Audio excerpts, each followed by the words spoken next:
Well, hey everyone, it's another episode of Rant Wade. It's been a long time, huh? It's been ages since we talked. New set, not really a set. Still got the rose-colored glasses on, trying to see things better, which has been tough. Let's get into that. So I think the last episode I did was probably in November 2024. Now, I committed to doing them weekly, but some extenuating circumstances came as a result. Here's a dog. He's going to be part of it. It's Jake. Yeah, buddy, I know. I'm going to tell him a story about Mummy. So, in November 2024, my mom contacted me and sent me some test results that indicated that she most likely had the big C. That's cancer, for anyone doesn't know what that is. So the life plan at that point was to change everything and to leave the UK. My brother and sister both live abroad, as did I, but it seemed more responsible for me to move back to Canada to take care of her. She has that dog, Jake, you just saw, and some students that live with her.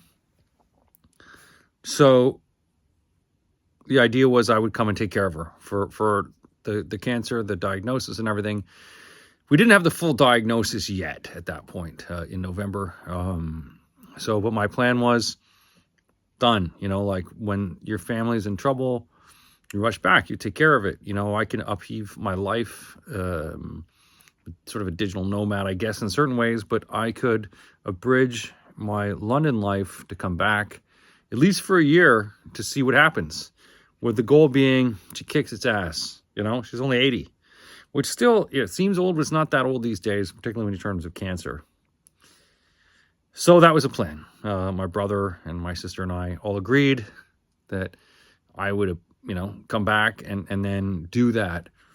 So in end of November 2024,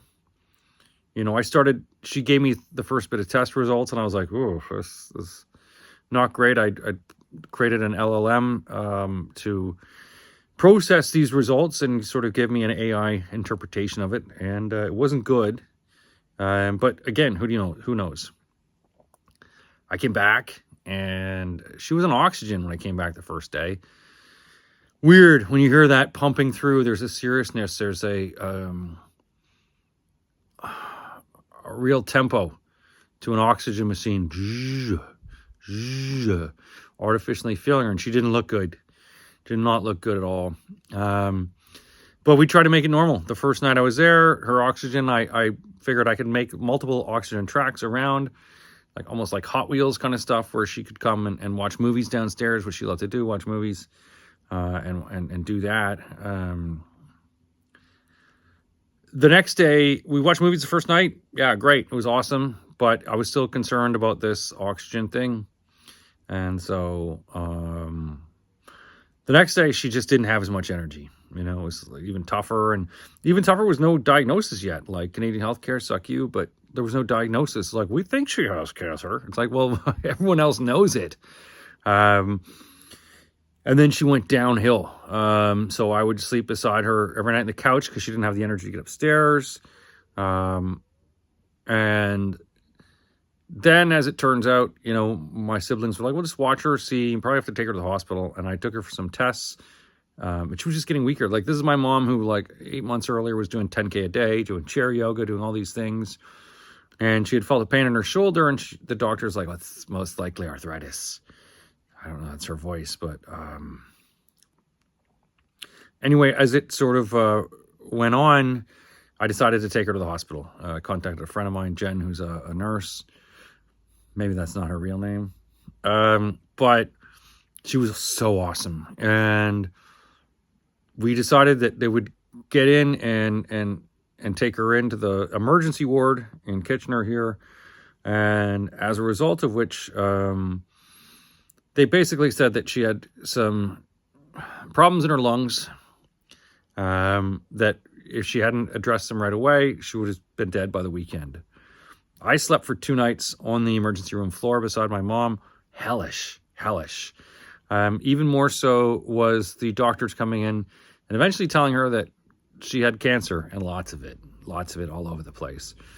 And this was a fatal diagnosis. And my mom had gone into this hospital thinking she'd be back for Christmas, she'd be back on the couch, she'd be back at doing everything. So I'm trying to find the rose-colored glasses and all this, but I'm trying to explain everything to you guys just so maybe some of you can identify. When you watch your loved one, your mom, your best friend being diagnosed with a fatal terminal diagnosis, and it registers and resonates in themselves, it's debilitating, because she processed it and looked at me like, I'm going to die. So we'd hoped that we'd be able to get her into a cancer care, but because of the problems with her and her having to fight these health units first, they're like, we can't bring you into cancer because you have more than cancer. So we felt a little betrayed by the doctors here, saying that we're going to take care of her. And in doing so, she was in the hospital in Kitchener at Grand River Hospital. Look, the staff in these hospitals are fantastic. They're absolutely fantastic. But the system is horrific. And having been in Canada, I almost called Canada cancer. Funny, slip of the tongue. The people that work there are great, but there's, a lot of people that just can't do anything. That they're telling me that the computer systems they bought were from, the 1980s and just things in the cheap and just ridiculousness. So, so we were able to then, as the diagnosis came in, we'd done some radiation. I was taking her to these things, but I spent every hour that I could with her, knowing that this is, it's just horrible to be alone for any of this stuff.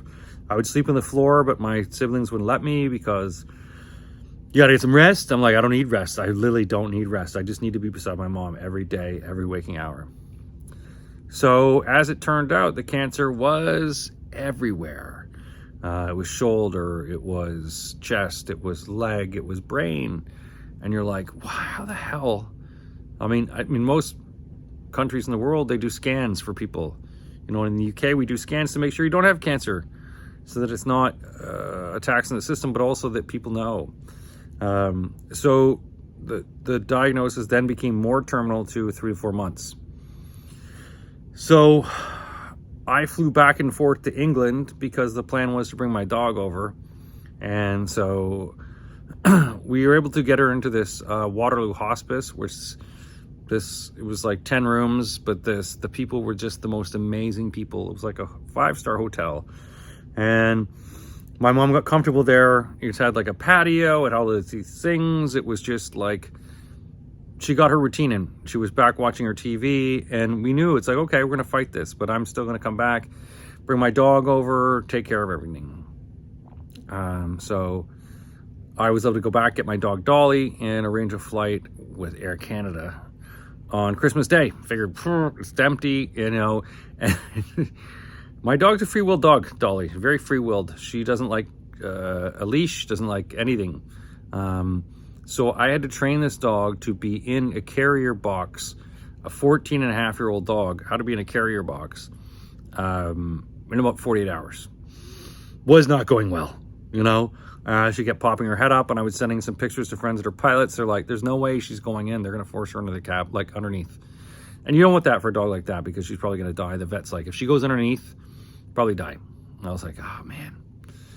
So practice. I brought her a little pram. Get to the airport Christmas Day. You figure everyone's in a good mood. She gets through. Like, they're like, okay, you can bring your dog on. So I try to tuck her out, walk around the airport, walk around Heathrow, get her all like easy for this flight, and get on the airplane. And I was originally booked on Air Canada with an aisle seat because that's what I wanted, just to get it out. And I get on the plane. First class, there's one guy. Business class, one person. Economy is heaving with people. As it turns out, I guess there's a refugee flight. No disrespect to refugees, but no one spoke English. And as I got the first seat, they put me in the middle seat between a very nice Jewish man and a Muslim woman who probably didn't like each other to begin with. And I'm like, I can't sit in the middle. I booked an aisle seat. I paid extra for an aisle seat.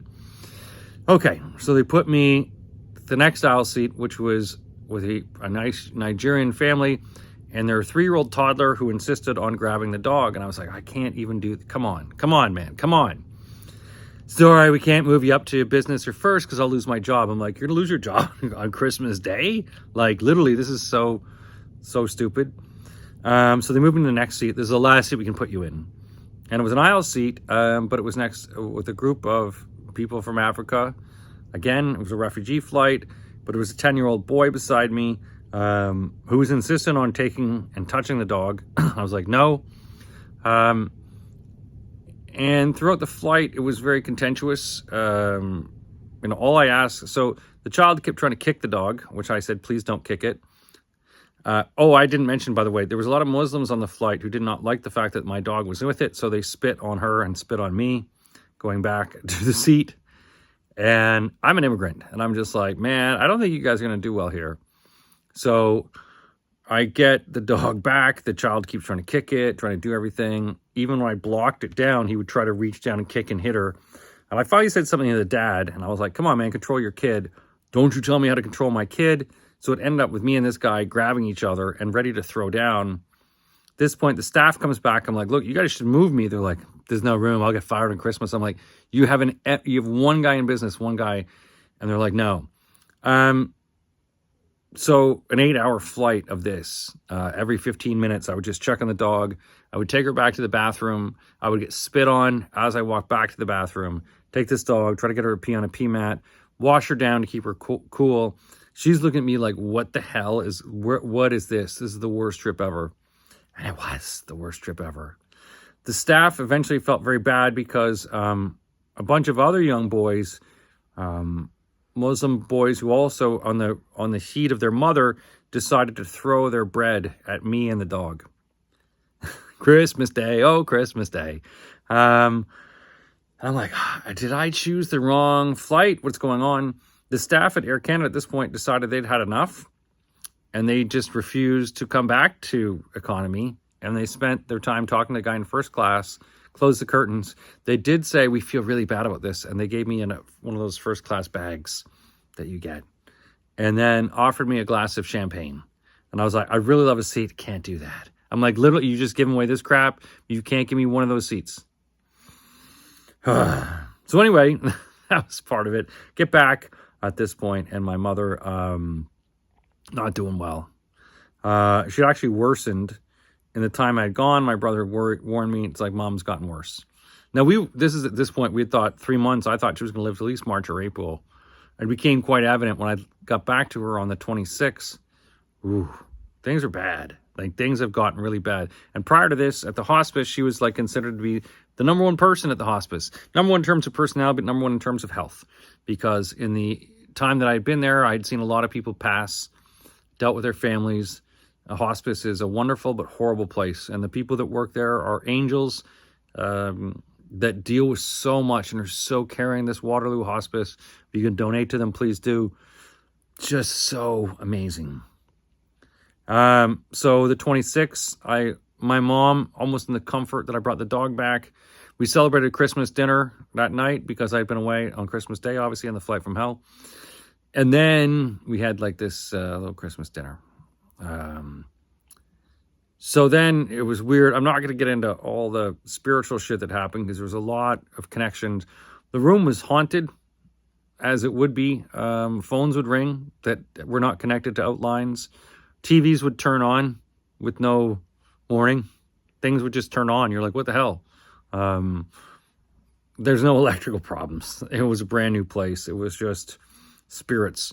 And I had some pretty freaky dreams of connections with things before that. On the 28th, my mom went silent. She just didn't speak anymore. She went from being able to speak and yelling at me to wanting coffee to things and food and crispy bacon to nothing. And then we thought, and the way she had gone silent, that maybe she was going to die that day. She ended up dying on December 30th at 9:45 a.m. I was there. It was traumatic. I could feel the lights flicker. My mom take her final breath. I freaked out. So that's why I haven't been on... Sorry, I'm going to take a sip of beer here because, shit, I haven't talked about that. That's why I haven't been on social media. That's why I haven't done anything. I'm still dealing with that And so I moved back to Canada to take care of the dog, bring my dog here, and take care of the students that are in my mom's house, nursing students that go to Conestoga College. That was the plan. Come back. And I haven't lived in Canada for 20 years. I've lived in the UK. It's a horrible place. I mean, I love Canadians, but the winter has been just dog doo-doo. It's been the coldest winter ever, in the past 20 years, which I'm glad that was good for that. Just dealing with Canadiana and the way that and again, Canadians are the nicest people on the planet, but they just get screwed by the system because there's no competition here. You want internet? It's Roger Zabel. You want TV? It's Roger Zabel. You want groceries? It's Loblaws or whatever. It's not much choice that you have here. It's an oligopoly, if you know what that is. It's corporations that compete against each other, but they don't really. They work together to set prices, and Canadians just don't complain. That's the problem. Canadians, we don't complain. There's no complaint system here. If you complain, like even with Air Canada, if you complain, they sue you. Like you could register a complaint with the air passenger services here, and you could win. They'll sue you just for winning. That's how crazy it is. Prices are astronomical. Groceries are 4 times the prices in England. Everything is just a scam hustle. But I was like, all right, I promised my mom I'd take care of this house. I'd take care of the dog. Now. And these students. And when I first came back, there was this whole HST reprieval, which was nice because, 13% off all the taxes and everything that sort of went off in February. And then we had the students here, which I've been living by myself. I had my daughter, but I've lived by myself for a decade.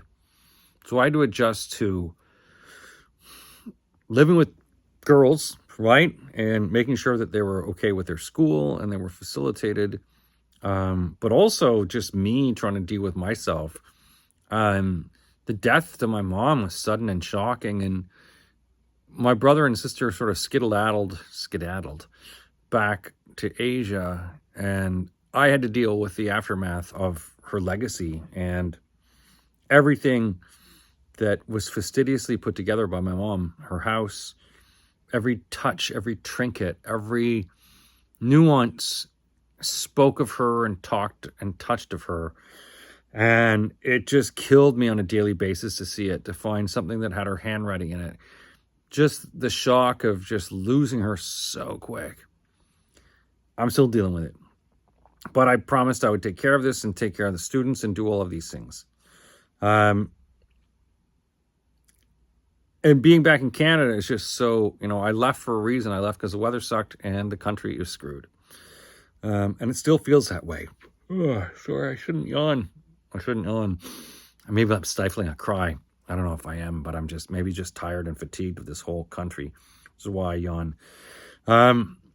Again, everything, the price is just nuts. So my old thing, I'm going to take another sip here. Take care of the 3 students I had. Well, 2 of them were students. One was another nurse brought in under the auspices that she was older, 45 years old, and would take care of the students. Well, take care of my mom. That was the thing. And the plan that I was going to have before I moved my dog over, we didn't know how long it would be. So we let this one student from Japan come over, and she would get free rent for like a month, but she had a car so she could drive my mom to appointments and take care of stuff. RN, registered nurse. So you'd think the drama would end, right? You think all the drama's done. So as I'm dealing with the death of my mom and trying to get everything going, and, I'd agreed to pay. Part of the deal is the food is included in the dinner. Dinner is included. But what I started finding is, after I was given a budget by my siblings, is that these students ate a lot of food, and would I provided dinner, but they were wanting, where's my breakfast? Where's my lunch? And I'm like, I don't do that, and obviously. And so, I'd cook 10 chicken breasts to use the next day for dinner, and they're all gone the next day. It's like, oh, I took them for my lunch and shared it with my friends. I'm like, what are you doing? Chips I would buy for my daughter would disappear. So again, it's an economy of communication that I was trying to deal with in terms of I'm not feeding your friends. I'm not here to feed your circle at school. I make a dinner, and if you take away from my dinners, then I'm a good cook too. I'm a good cook. So rules started to clash, and I think having my mom, who's an 80-year-old woman, versus me, a 37-year-old man, a little bit older, but that the communication levels were not there. And you said these when you first come in with a group, right? It's like, how do we doing? What's going on? So it eventually came down to, oh my God, I'm sorry. I'm yawning. I shouldn't be yawning. I'm just tired of this whole life, and finally I'm talking about it. So it came down to this one student, the older one. She wasn't a student, I shouldn't say. Tenant. I said, look, because all this snow, it was the craziest winter ever, by the way. It was like the minus screw yous. There was times where there was so much snow, and I would go out and shovel 20 centimeters, and then another 20 centimeters would fall. Most snow we've had in, let's say, 25 years. And it just felt like like Sisyphus. Like I would shovel it, go back out, more snow. Push the rock up the hill. So it was a lot to me. My dog hated it. The dog's like, she was always an outdoor dog, would pee and poo outside. And then she's just like, yeah, I'm just going to use these pee mats because I'm 14 and screw this place. Sorry. So as I'm dealing with all this stuff, I said to the students, I was like, look, or the tenants, because we've had some issues with foreign tenants before in terms of people bringing chargers in and plug them in, overloading the power. I said, look, every month I just sort of need to go and check in your rooms. Not anything personal, but I need to see if you're overloading our power. Maybe you're blocking a heat register. And also, the amount of snow that we have, I need to see what the roof is doing. And so one was like, yeah, no problem.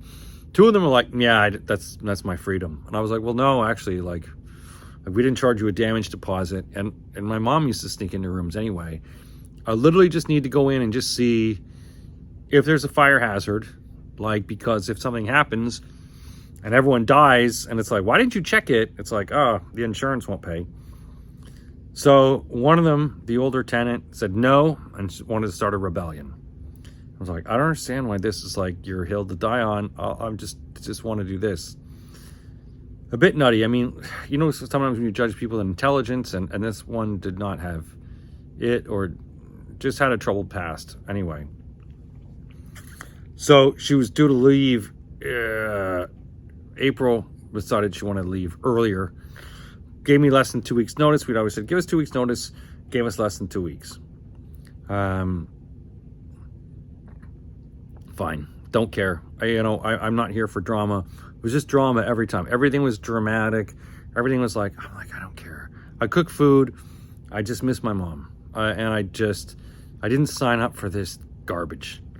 I didn't sign up for anything really. I signed up to take care of my mom, to be there to watch movies with her, to maybe take magic mushrooms with her, to help her journey to the afterlife be better. And the fact she died so quick was just so crap.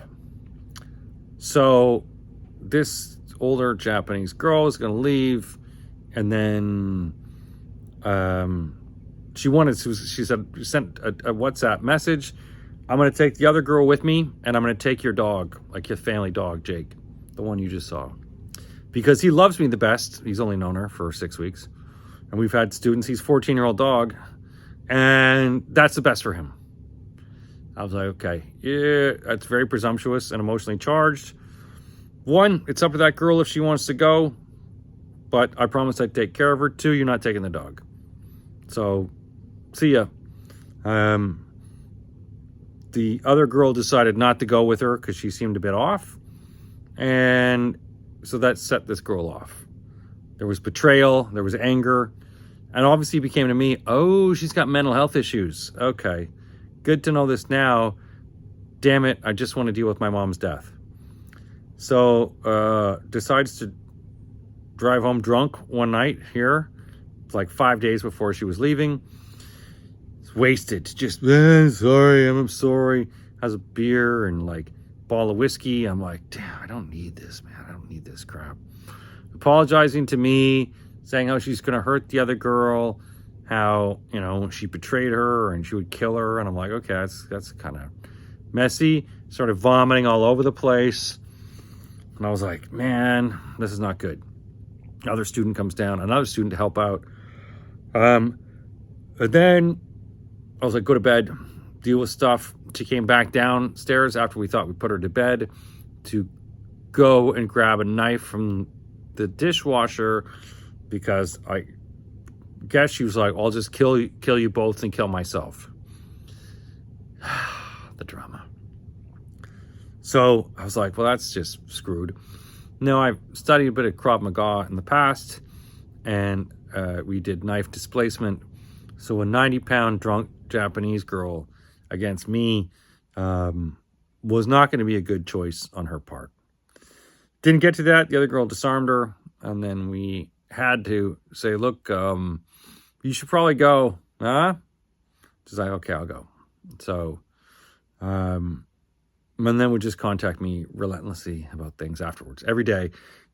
Adding the mental health problems like, oh, I left stuff in the fridge. I'm like, well, you did have 8 hours to leave, and you'd already packed your stuff up anyway. You had ample time to clean it out as opposed to sitting on the couch on your phone. Well, I also forgot this. And this would go on every couple days. I forgot this too. Minute groceries. Send me pictures of the fridge and the freezer so I can see. Those are my ice cubes. At that point, when it said those are my ice cubes, I'm like, okay, this is just silly. Again, this is my mom has just died, right? This whole thing, I came back. I didn't come back to deal with women problems. So yeah, she's gone, and then it's decided to file tribunal stuff against me. I'm not even a landlord. Like, I don't even own the house. So I'm like, what are you going against me for? So Canada, huh? That's where I'm at. I'm back here for this year. I've got this dog, my dog. And then America turning on Canada. It's like you come back and it's like, I'm glad I get paid in British pounds. The way Trump is going after this country, and everything is so different here. I mean, the food is disgusting. I put on so much weight since I've been here because there's so many additives and preservatives here. The bread is literally poison. Like, it lasts for ages. It has all this crap in it. You know, and just dealing with customer service. I ordered some food off Red Lobster, Uber Eats. So my mom loved Red Lobster. I was like, let's get the biscuits, get some stuff. And so literally waiting for it. And then I'm waiting my delivery guy going around. And he was like, oh, he calls me, Uber Eats, which was good. And he was like, yeah, so someone else picked up your order. Okay. But they won't refund it to you. I'm like, well, I'm not paying for someone else's meal. Yeah, but they say it's not their fault. I'm like, where else in the world do you give away food to someone else and say, yeah, it's your problem? This is Canada. This is the kind of crap you deal with. So I eventually had to call Uber Eats, and I'm like, look, man, get rid of this. Like, what's going on?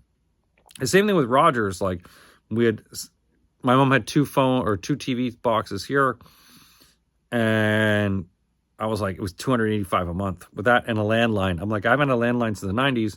Cancel all this stuff. I know a few things about Fire Sticks, and we have them a lot in England. Plus, I don't really care. I just want internet.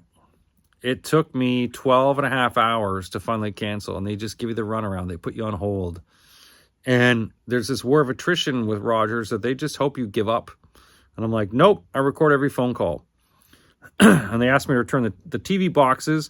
I know this is another scam. They play these scams. So I made sure I took pictures and video of me returning the boxes, me with the dude, him putting it in there. And when I called him again, I was like, why didn't you credit me? Oh, you didn't return the boxes. I'm like, I sure did. No, we have one of them. You have to prove you have 3. I'm like, well, I do prove I have 3. They're like, oh, how? And I said, I took pictures. I recorded it. And they're like, nobody does that. And I was like, well, I do because, okay, hold on. So they finally admitted it. And this is just a company with the temerity and just horribleness of just dealing with things. It's like an abusive relationship here. Everything's an abusive relationship, and Canadians just get into it. They're like, oh, okay. Like, we keep saying sorry, but they're like the Catholic Church of corporations. So And like, I remember I put my brother's recycling out for him, and I put some there. I had a picture frame that smashed, so I put like broken glass in the recycling bin, and they wouldn't pick it up. And they banned my brother for 2 weeks because there was broken glass in there. And I'm like, this isn't that what recycling is? Like, it's literally broken glass. No, you can't put broken glass. Someone cut their hand. I'm like, what are you supposed to do? Like, you guys, you don't think when you put stuff in the big thing, it smashes and there's like glass particles? No, we don't pick up broken glass. It's just actually laughable and stupid. And then, Trump gets elected. He comes into power. This is an unhinged man. I don't think he's really living like a president. He's living like a reality show dude. Everything is bombastic and crazy and headlines. I'm going to do this. I'm going to do this. He's got no plan. He couldn't negotiate. He's a horrible negotiator. He just lives like everything's on a reality show and trying to punish Canada. Now, Canada, look, we've got there's no small businesses here. There's a lot of unions. There's a lot of things I would change, local stock markets. But the way that I think Rob Ford handled it, good, try to challenge him on. But again, their economy is very strong. He threatened to push back, but good on him. Good on him for trying to take a punch on the chin for Rob Ford and winning the election he had here. I